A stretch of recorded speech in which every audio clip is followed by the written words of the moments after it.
Welcome to another Women of Power Hour. I am Laura Topper, and I'm very, very excited today to be here with the wonderful guest that we have, who is sharing her idea of power. What does power mean?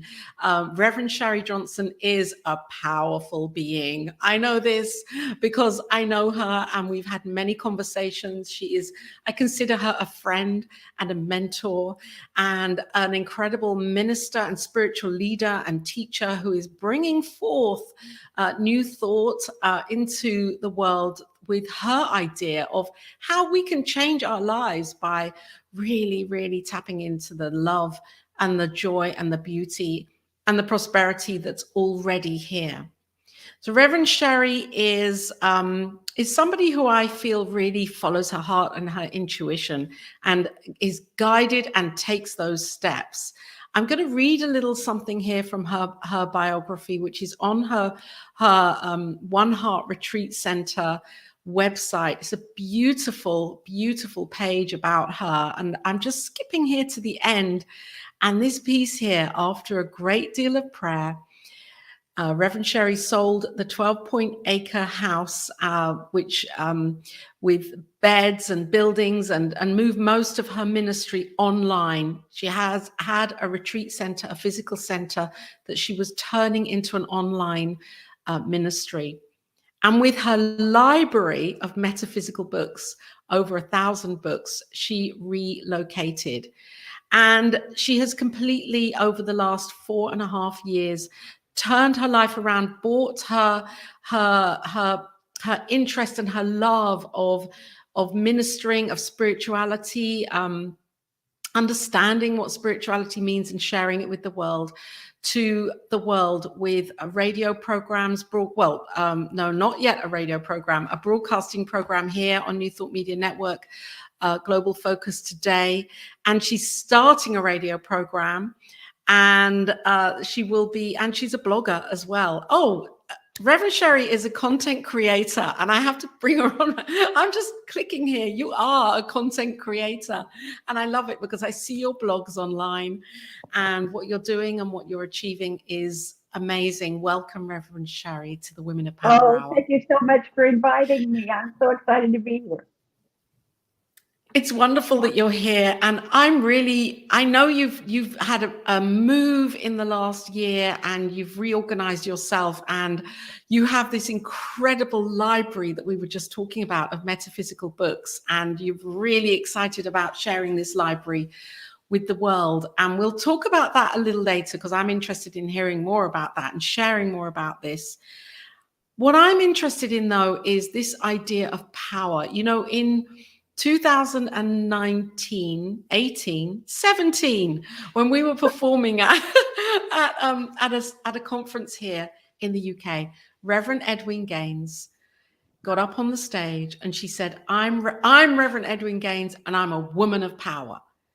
And the silence, I mean, you could have heard a pin drop. And I realized, yes, you are a woman of power, and we're each women of power. Or we each can tap into that divine feminine, whatever gender we associate with and identify with. What does it mean for you, Reverend Sharri, the idea of power? I love Edwin Gaines. She is just one of the coolest people I've ever met. Cool. And it's the previous century, when I actually got to meet her. I love to say that. I did this in the previous century. Previous century, I love that. What being a woman of power means to me is being someone who is conscious that the body's not who I am. The body's who I am moves around and interacts with the world, but the body's not who I am. And who I am is an expression of infinite wisdom, infinite intelligence, infinite creativity, infinite everything, infinite life, infinite being. Infinite imagination. And that means if I can see it in my mind, if I can see it, if I can feel it in my consciousness, I can do it, I can be it. Yeah. And another really important part of that is being open to guidance. So I do hear it. So I do see it. I was gonna say that, and we get so wrapped up in the who I am as being this. I mean, I know it's all God expressing, and we can't divide it up and say the physical isn't God, and yet that's not where the power is it? Well, In the effect. for some folks it is, but for me it's not. Okay, yeah. I don't lift weights or anything like that. I don't run marathons. Yeah. I knit, I crochet, I write a lot, and I walk. You know, I will walk in a fundraiser thing, but no, running and sweating is not my thing. And yet I think I really am a woman of power, because when I hear guidance and I say yes, it's like God goes. And when I set one foot forward, the red carpet just rolls out in front of me. Oh. Anything that ever had the possibility of being perceived as an obstacle just dissolves. So what is it that dissolves it? I think what dissolves it is the yes. Right. I think what dissolves it is the yes, because when you say yes, you've let go of all fear. And fear is what put those illusionary obstacles in the way, and releasing fear just unmakes them. And would you like to share, would you be willing to share your journey, your adventure in the last couple of years? Because I think this, I mean, from what you've told me about your move and how this happened, and it felt impossible, and then it happened. And I think it's a really inspiring story for anybody that's watching or listening at this point, any point, to remind us that yes, when we say yes and we have that and we're tapped into the desire, that absolutely anything and everything is possible. Yeah. Well, when I met my late husband 14 years ago, we spent our first date talking about the retreat center I was going to open when I became a minister. I was not even a practitioner yet at that point, but I knew that I was supposed to open a retreat center. I taught college for over 30 years, and for 10 years, people said, you know, you ought to be a minister. And I said, oh, don't be silly. Why would God want me to be a minister? And then on my birthday in 1996, my minister, who was a very dear friend, walked into my office at the college. And he handed me a box of truffles and a letter of resignation, because I was the president of the board of his church. So Palm Sunday was going to be his last Sunday.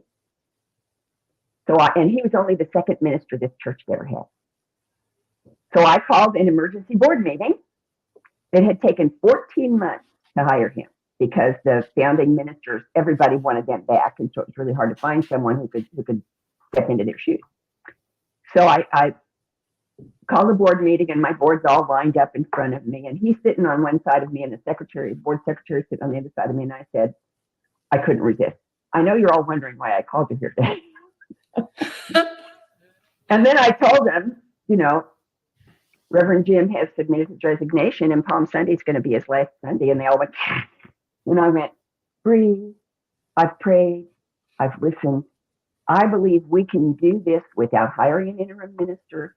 I believe there are enough people in this room who speak well that we don't even have to look for people to speak in the Sundays while we're looking for a new minister. And their shoulders went down. And then I said, there is one thing we're going to have to do. We're going to have to find someone to be the church administrator in the interim period. And my secretary, board secretary, who had an entire lifetime of being an administrator of hotels, apartment buildings, office buildings, she said, well, I can do that. And I said, but you can't be on the board and do that. She said, well, could I run for the board again after we hire a minister? And I said, sure, you could. And she said, fine, I'll do it. So we voted, and it was done. And I said to her, oh, good. Now that that's taken care of, what do you need from us? And she said, well, the first thing I need is someone to do the Easter Sunday services. And I said, I think I'd like to do that. Nobody in the room was surprised but me. And on Easter Sunday, I did 3 services. I did the sunrise service, which was about Easter from the perspective of Mary. And then I did the 9 o'clock service and the 10:30 service. And then after those, which was the Easter story according to Matthew, Mark, Luke, and John, because the first 3 copied off each other, and John was the metaphysician of the group.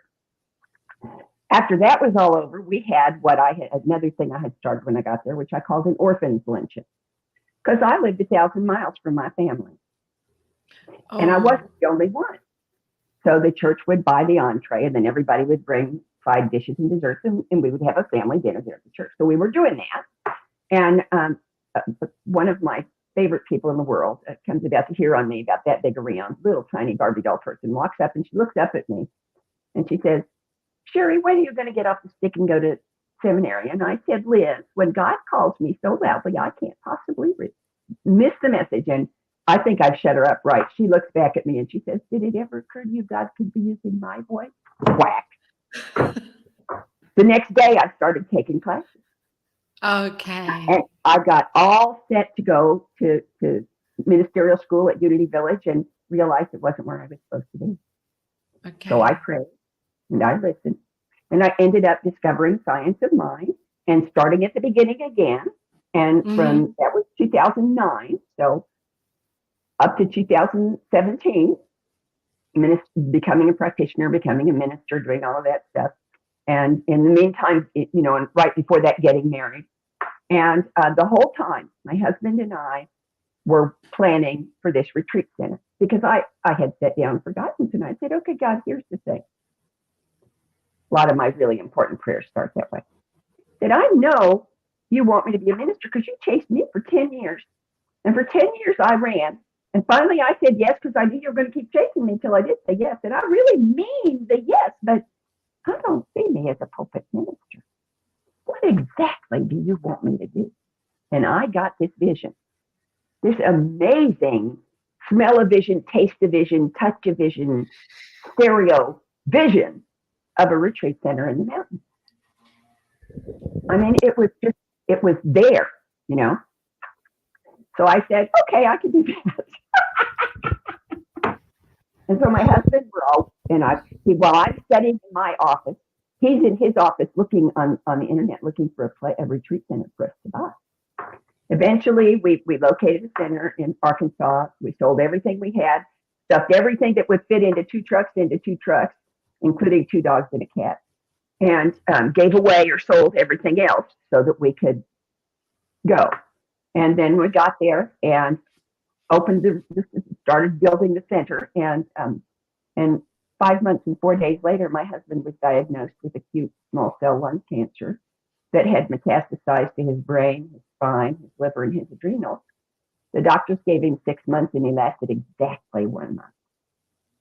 And then suddenly, there I was, in 2 hours from everything, Arkansas, with 3 buildings, 2 dogs, and a cat, running a retreat center. I had no staff. I had no help. And then, need I mention, a year later, COVID happened. Right. So it was a tremendous learning adventure, but I just kept saying, okay, God, you brought me here. I'll do whatever you put in front of me to do. It's your job to pay the bills. And somehow the bills always got paid, and new opportunities for growth and expansion happened.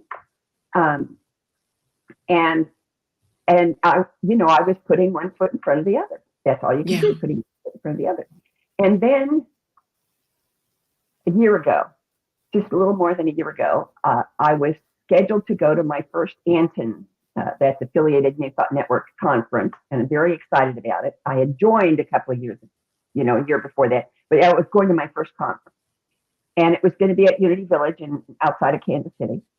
And about 3 weeks before the conference, my very dearest friend and first mentor called me up and told me that the doctors had told her that she was at the end of her 5-year experience of breast cancer. and that her time was measured in months, if not weeks. And I said, what we all say, even though it's really stupid, is there anything I can do? Mm-hmm. And she said, well, you're going to that conference at Unity Village in October, right? And I said, yes. And she said, well, could you just keep driving? Because she lived in Lincoln, Nebraska, which is 3 hours due north of Kansas City. So I left a week early and I went and visited her. I spent the last 4 days of her life with her. I didn't know that. I got there on Thursday, and on Sunday I did the service at her church because she was a minister. And after that service, I drove to Kansas City for the conference that was starting the next day. And that night at midnight, I got the call that she had made her transition. So I went to the conference, and it was very strange going to something that was that exciting and that life affirming and dealing with grief in that degree at the same time. Then at the end of that week, I drove back to Arkansas, and I unpacked my suitcases, and I hugged my dogs and my cat, and I went back to putting one foot in front of the other. And on the following Monday in the evening, I got a phone call from my baby sister's widow to tell me that she was my baby sister's widow, that she had come home from work that day and found that my sister had taken her own life. Oh. So I loaded everything up in the car again, and I drove back to Kansas City so that I could do the memorial service for my baby sister. Oh. And it was very intense, and everyone was wonderful, but it was still, intense. And so when I finally got home again and unpacked the car and hugged my pets, I sat down and I said, listen, God, here's the thing. I know I'm here. For 4 years, people have been saying to me, what brought you to Arkansas? Because I was not welcome. And I said the same thing every time. God brought me here. Why do you stay? Because this is the place where I can do the most good, where I can raise the most consciousness, where I can be the most me that I can be, where I can express the most God that I can express. And that is all still true. I will stay here and do everything you put in front of me to do for as long as you want me to do it. But if I could go home and still be able to serve you, I would really appreciate that. And then I let it go. Because I had said everything there was to say, and I just let it go. Well, that was the middle of November. And on Christmas Adams, that's the day before Christmas Eve, because Adam came before Eve, my nearest neighbor, who was the county librarian, lived 3/4 of a mile down the road from me, called me up and said basically, Sharri, you're never going to make a go of that retreat center. Nobody wants you here. You're unwelcome. You're unpopular. Why don't you sell me your retreat center so I can have it as a retirement home, and then you can go someplace where you're welcome and start over. And I said to her, God brought me here, and I will stay here doing what God wants me to do until God tells me to leave. And she said, would you at least think about it? And I said, sure, fine. And I hung up the phone and cried myself to sleep. The next morning, I called one of my prayer partners who lives in Florida, and I started whining and moaning and whimpering. And she said, back up the bus. And I said, excuse me. She said, you know that story about the old man in the Ozarks on his front porch with the flood? And I said, yeah. And she said, well, this sure looks like a rowboat to me. And I went, oh. And I said, you know, it kind of looks like a rowboat to me too. So when the lady called me back, she said, would you at least think about a number? And I said, yes, I will. But I had to test God. So I sat down and I figured out how much money it would take to pay off the mortgage, to pay off the COVID loans, to pay off all the debts that had happened when my husband died and cut my income in half, to pay for all of the moving, which would be expensive because the library was going with me, for and then all the help that I would need to move, and then to purchase someplace to live when I got here. And I added all that up, and then I added $25,000. And when she called me back, I gave her that number.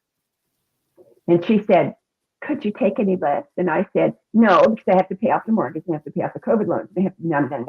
She said, okay. And I said, okay. So then, I packed and moved. It took 2 trucks because one truck was full of library. And, yes. And the library came when I got there. I had my own little library, but I wanted to become a place that trains ministers. So I put a request out on the ministers list for books, for anybody who had books they didn't, and people sent me books from all across the country. People sent me books. So I have a library with 1,000 books in it. And all I did with the retreat center was I changed it to retreats. And now I do. Yes. In COVID, I learned how to do classes and workshops and retreats online.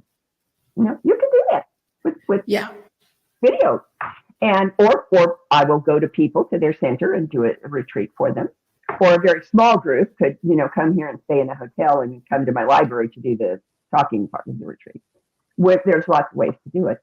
And then once I got here, and Reverend Robert said, and that was, my mentor said, Sharri, when I was in Arkansas, he said, I was really puzzled about. And I said, what's that? And he said, I know how important spiritual community is to you. And I'm just curious, how are you handling that in 2 hours from everything Arkansas? Mm-hmm. And I said, oh, that's a piece of cake. Before we got here, I sat down at the computer and I made a list of all of the new thoughts that CSL and Unity churches that I knew of that live streamed their services. And I bookmarked them all. And every Saturday, my husband and I would sit down and decide where we wanted to go to church on Sunday. And then we'd come over to my office where there's a big screen on the computer and we'd go to church. And he said, well, there could be some other people who need that information. We didn't. This is November before COVID started. So inside a week, I had the Spirit Online directory as part of my website. Yes. The front page has 57 centers New Thought churches that live stream their services, and they have a link. All you have to do is click on the link, and they're sorted by time zone. So you can find them easily.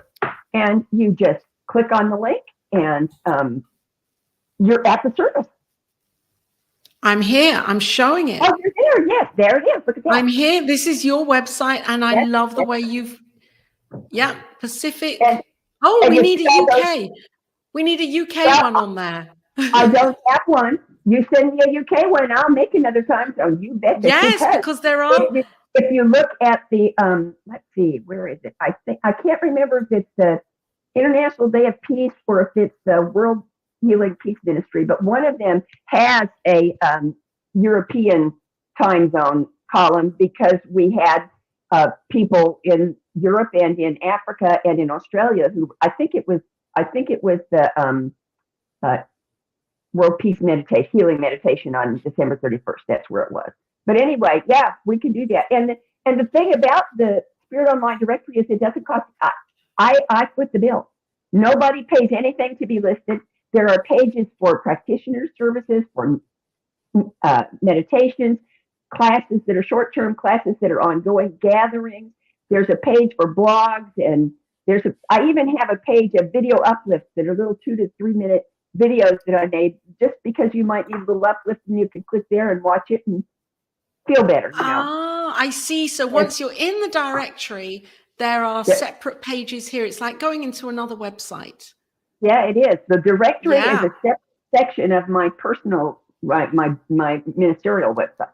And you see, what I really love about this is the way that you have taken what might look like a really, really unfixable or unchangeable situation. And for many people, that's a time to just kind of get stuck in that situation. And you've taken it and said, okay, how can I move with this? Or how can I allow myself to really listen and really put yourself aside? As you said in the beginning, a woman of power an individual of power is somebody that knows their own divinity, but beyond their physical. So it's like you're walking the talk here. Well, that's walking your talk. And when my children were little, there was a claymation special on here at Christmas time that was the story of Kris Kringle and the Frost King. And the Frost King was trapped in his castle because he was afraid to go out. And Kris Kringle said, well, all you have to do is put one foot in front of the other. And soon you'll be walking out the door. You know, put one foot in front of the other. And then you'll be walking across the floor. You'll be walking out the door, you know, and of course, Kris Kringle and the Frost King made Christmas happen. And then at Easter, there was one with Irontail and Peter Cottontail, and they were in a battle to find out, a contest to see who could be the Easter Bunny. And because all of the chickens in Magic Land had started laying these weird eggs that had polka dots and flowers and stripes and stuff on them. And so they had to get rid of them. And so they were traveling through time to get rid of the weird eggs. And Peter Rabbit was riding in a little magic flivver, you know, with a fringe on top. And he was accompanied by a little French caterpillar with a beret, who was his mechanic. And whenever the little flivver would break down, the little mechanic would get out and he'd put the lid up and he'd dig in there and he'd go, and he would sing while he was working. Then you can't get it all together, improvise, improvise, improvise. Then you can't get it all together, improvise. Well, that's what a woman of power does. If she can't get it all together, she improvises. And you know what? Edwin Gaines, when she was saying that about herself and describing her story, and she went into the story and talked about a friend of hers who gave a business card away, and on that business card was her name with the letters after it, capital letters, MSU. And people would say to her friend, what does that mean? Where did you get that degree? What degree is that? Is it a bachelor's? Is it a master's? She said, no, it stands for make stuff up.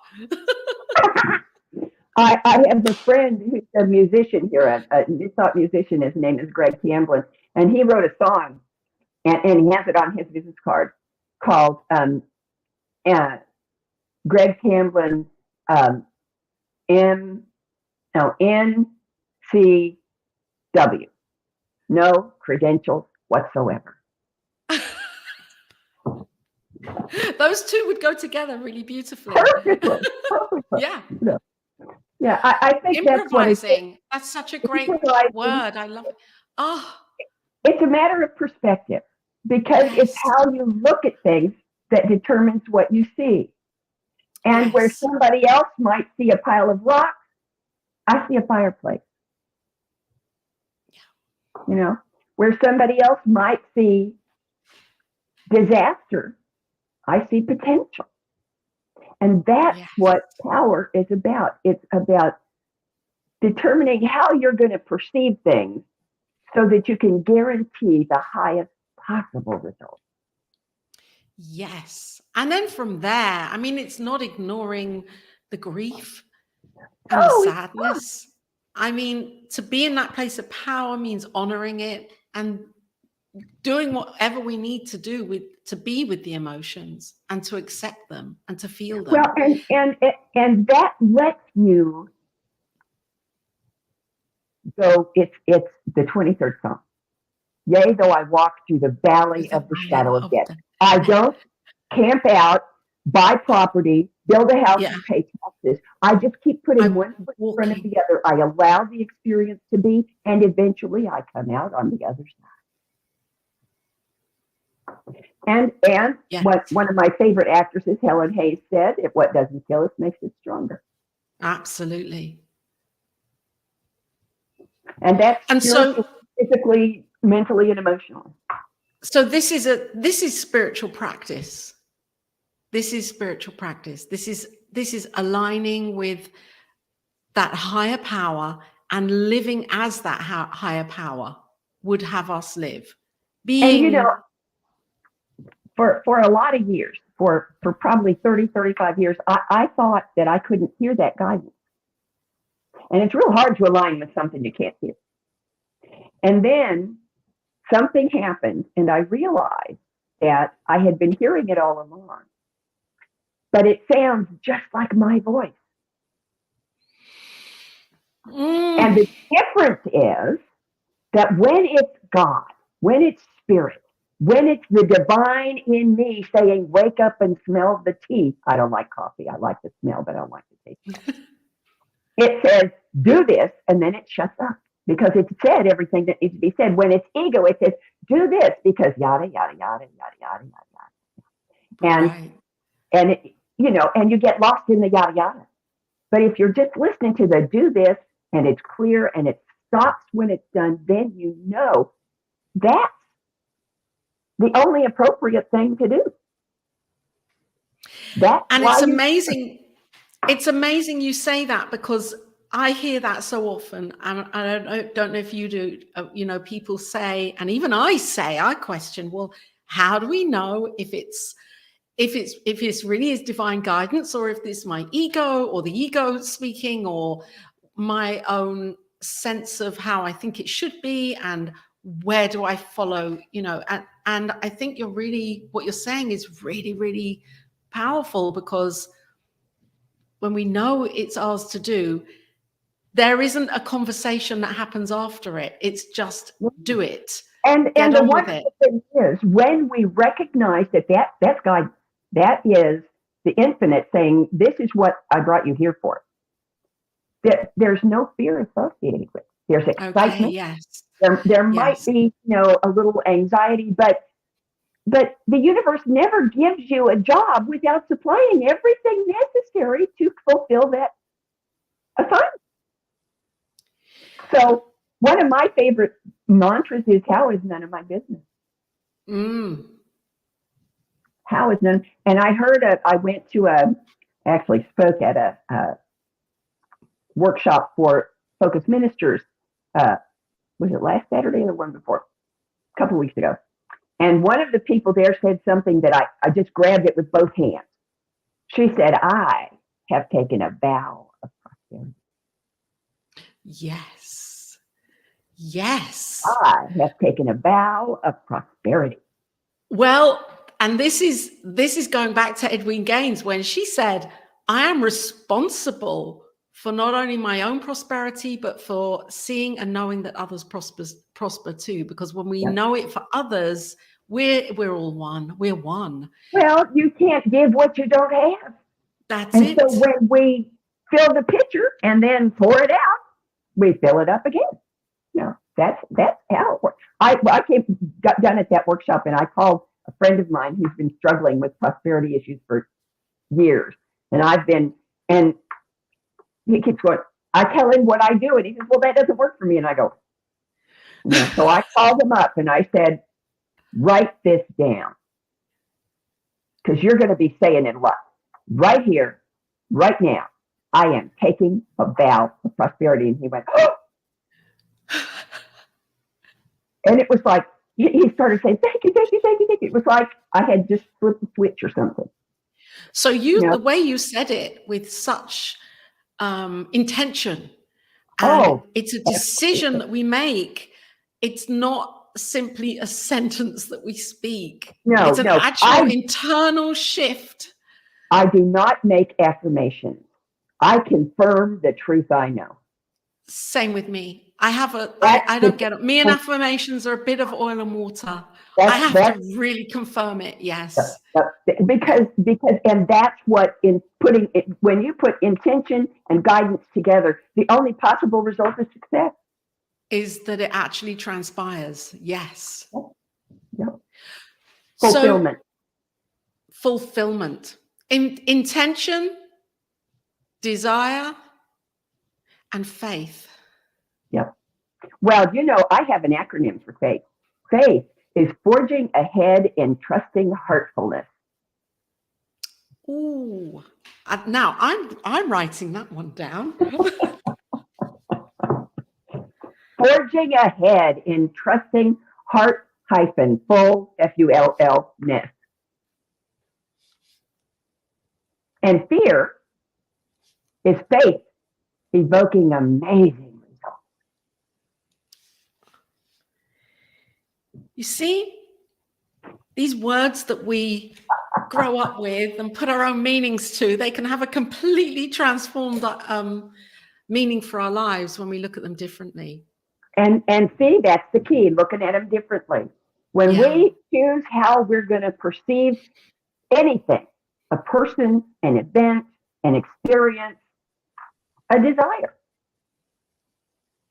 So this is our PowerPoint, I believe, all of humanity. This is our PowerPoint, that we have a choice in the moment. We can see it differently. And it's difficult. It's not always easy when there's stuff happening, or when there are natural disasters, or when there are horrific experiences that happen. And, and even in the daily grind of our lives. And yet I know in the book of Esther, God isn't mentioned once. God is in the mundane. God is here in everything. Yeah. Esther was God is cool. Omnipresent. It is, isn't it? Esther is God, cool. God is omnipresent. I love that. There is no spot where God is not thing. Yes. But people tend to think that means outside of my body. Wrong. That's right. No. No. There's spots inside as well. and I think it's important to realize that everything, every person, every place, every concept, everything is a process, not a destination. Yes. So putting one foot in front of the other, and remembering one of the most important things I have learned in the past 2 years, and it came in a place when I said, oh, come on, God, now what? And it was like that booming voice from Noah, it said, waiting is not doing nothing.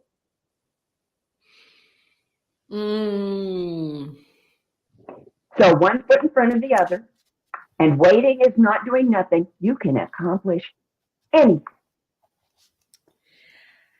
You see, the journey is the learning, isn't it? It's where we grow. It's where we expand and open to new ideas, and then allow in new opportunities and possibilities. If it all happened within 10 minutes of desiring it or having the vision of it, we wouldn't grow.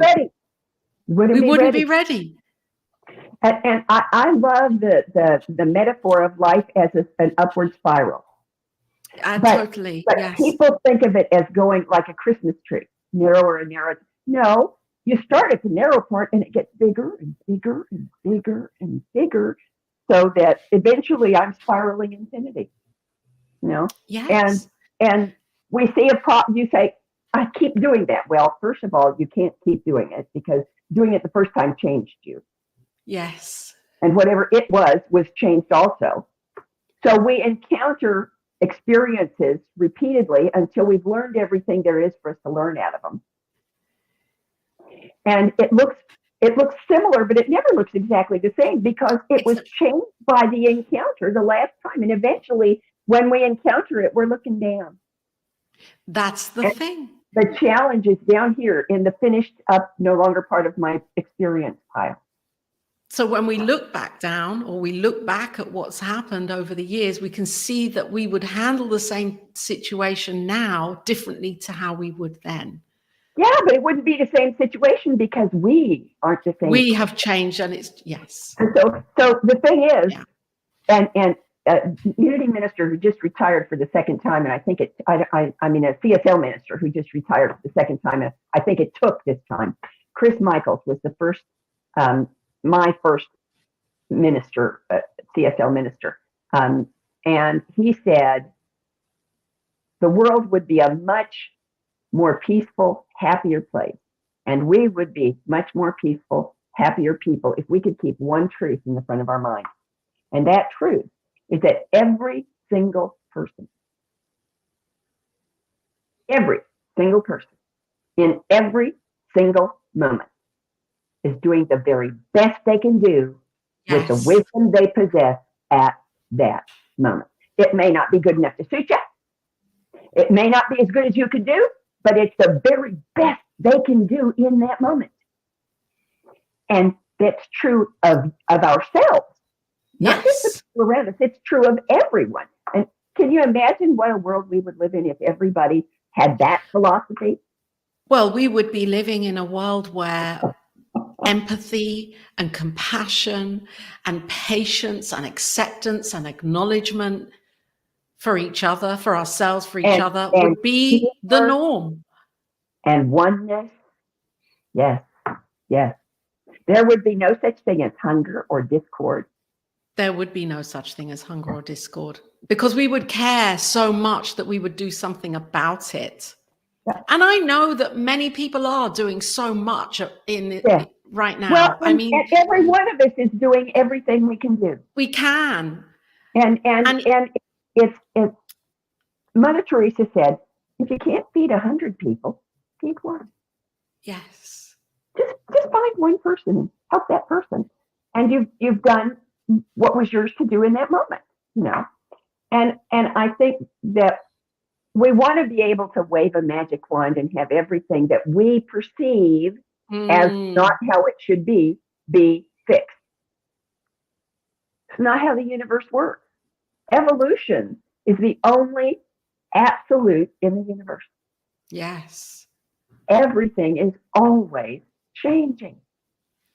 So when we work with that and we come from power, not force, when we're living in and as grace, when we're working with the spiritual laws and with the principles and the law, I should say, not the laws, the one law and love, then our lives are easier because we're not having to try and make something happen.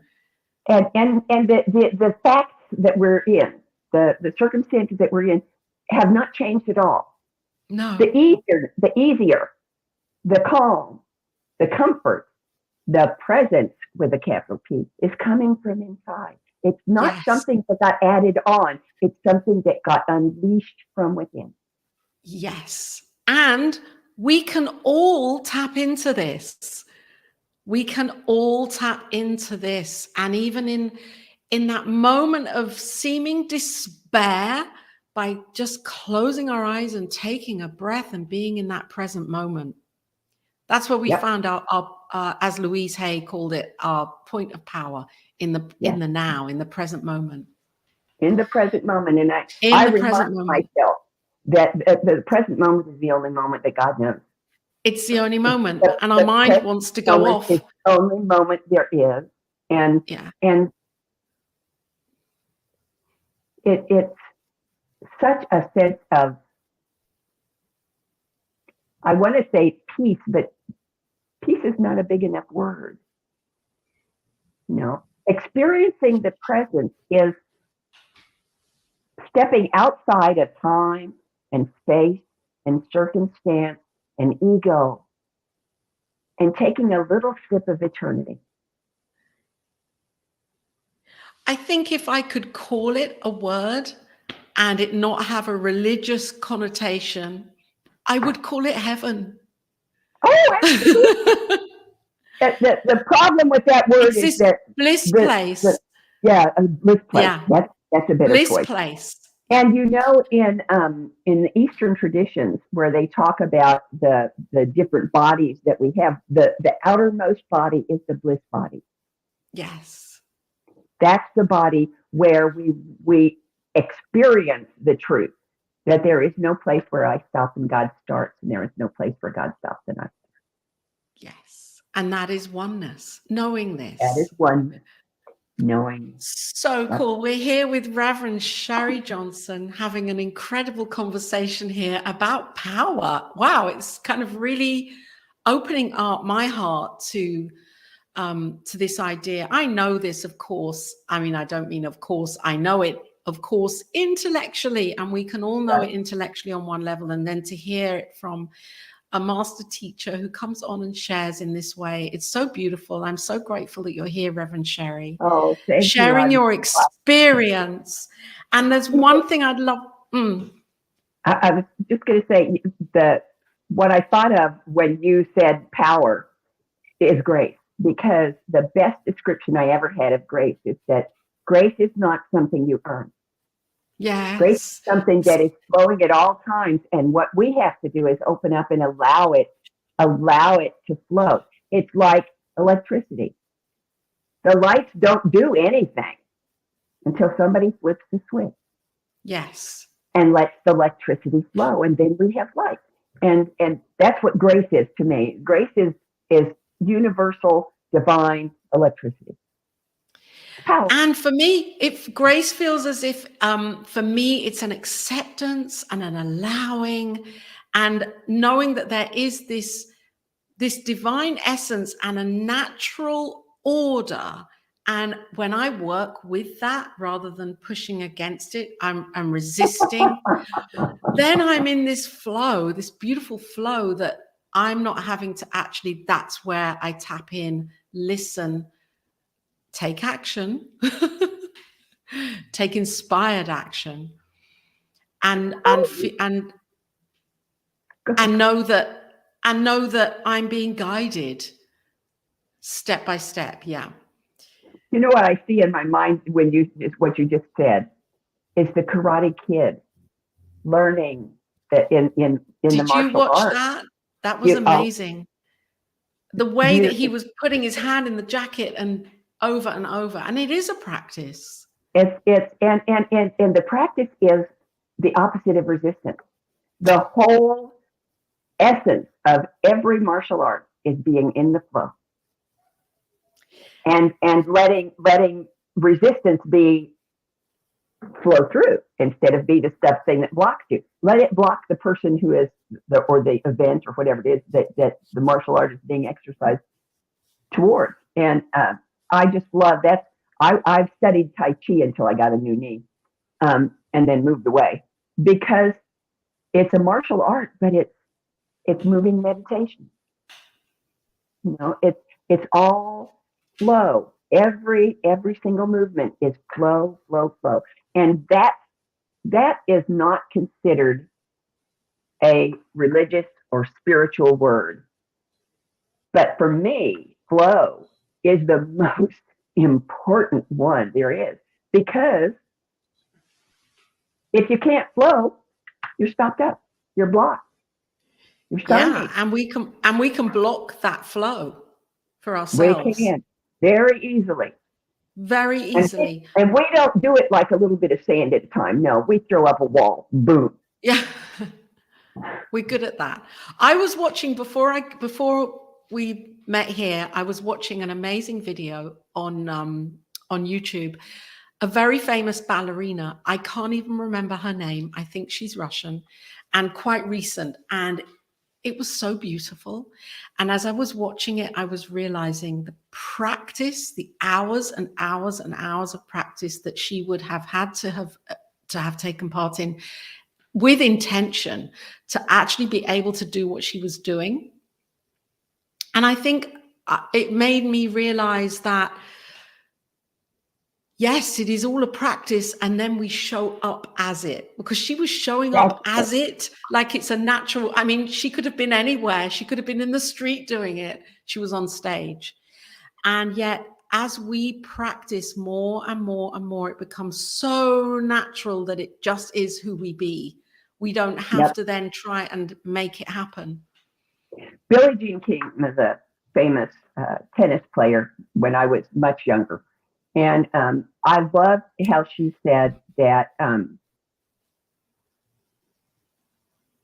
you have to do what you love, because you can be good at anything you practice, but you can only be great at what you love. What you love.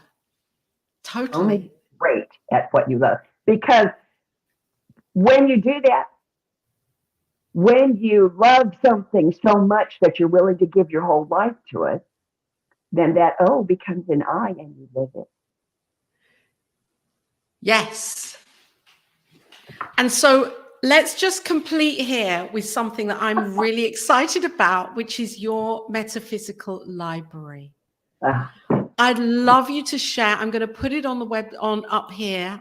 I'm going to go to your website now and just put the page on. And I'd love you to share a little bit about this research library, the One Heart Metaphysical Research Library, which is which people can donate into here.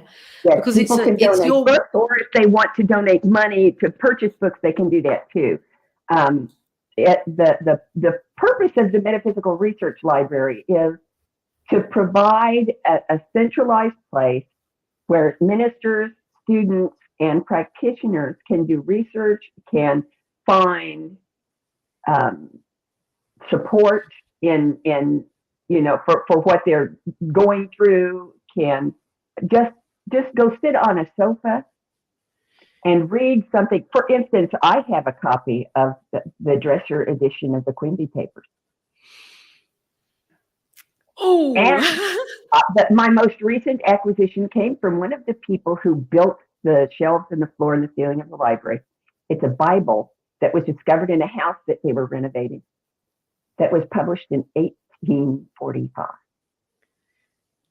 yes. Yeah. I have a big stack of spirit, what's it called? Spiritual cinema DVDs that people can come to get ideas. I'm going to do a series. My sender wants to do a series on this topic. Well, you can come here and find all kinds of quotes and outlooks and perspectives and ideas for how to do that. I also have one wall is almost all magazines. There are Science of Mind, there are Creative Thought, there are Daily Word, there's Unity Magazine, there's Mindful, there's a bunch of them. They're sorted in baskets, and they're in order chronologically. And the really cool thing is the top shelf on that wall has, I think, 12 baskets that are 7 by 11 of duplicate Science of Mind magazines from as far back as 1985 that people can have.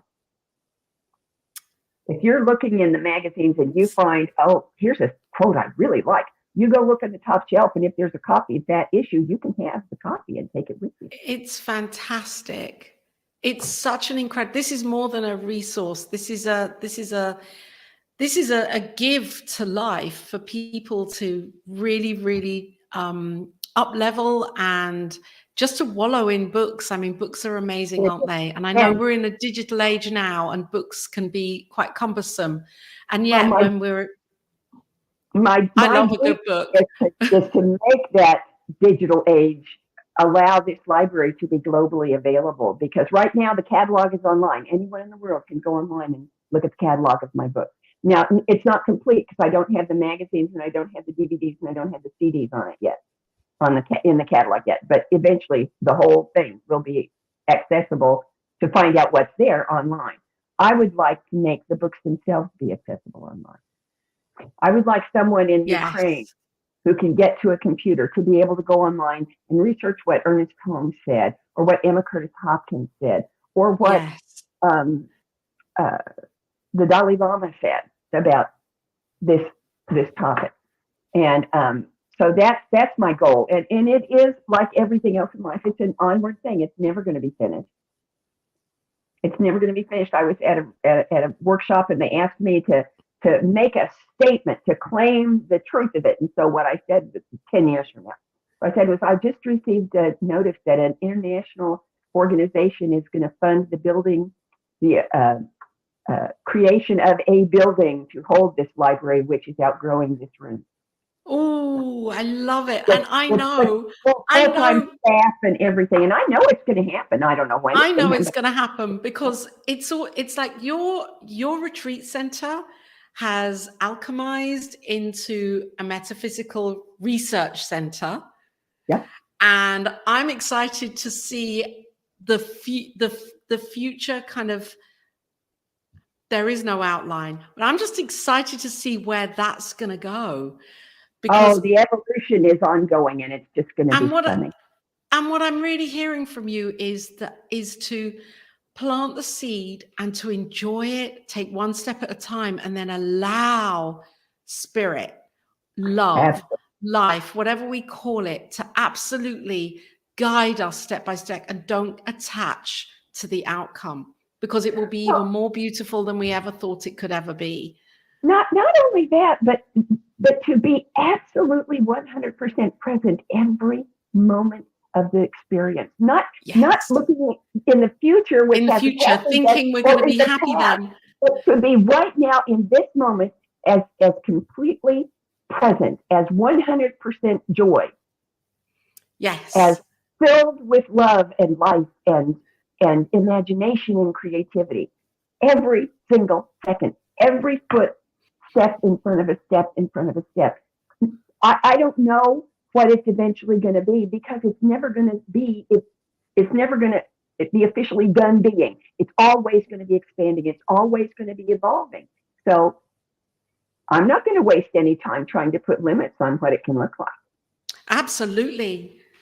Oh, thank you so much for being here, Reverend Sharri, and for really inspiring me. And I'm affirming that the viewers are inspired by you and what you're doing in the world. And if anybody would like to contact you, One Heart Retreat Center is a good place, isn't it? Yes, you also have a Facebook page. I do. I have and a personal one, and I have a One Heart Retreat Center one. I have a YouTube channel. Yeah. But the website, there's all kinds of cool stuff on the website. Have a good look at the website and reach out to Reverend Sharri to find out more about everything that she's doing, and the classes and the workshops, and her show on New Thought Media Network, Global Focus Today, which is exciting, inviting on ministers and leaders who have focus ministries around the world. So, Reverend Sharri, you are a woman of power. I am. You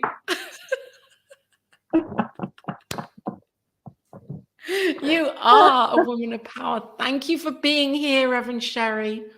Oh, thank you so much for inviting me. It's wonderful. I really enjoyed myself. So have I. I can feel it from Kansas to Sussex. I can feel it. Yep. So good. And we will be back next time with the next Women of Power show, and love and blessings and big power to everybody that's been watching here. Thank you, Reverend Sharri Johnson.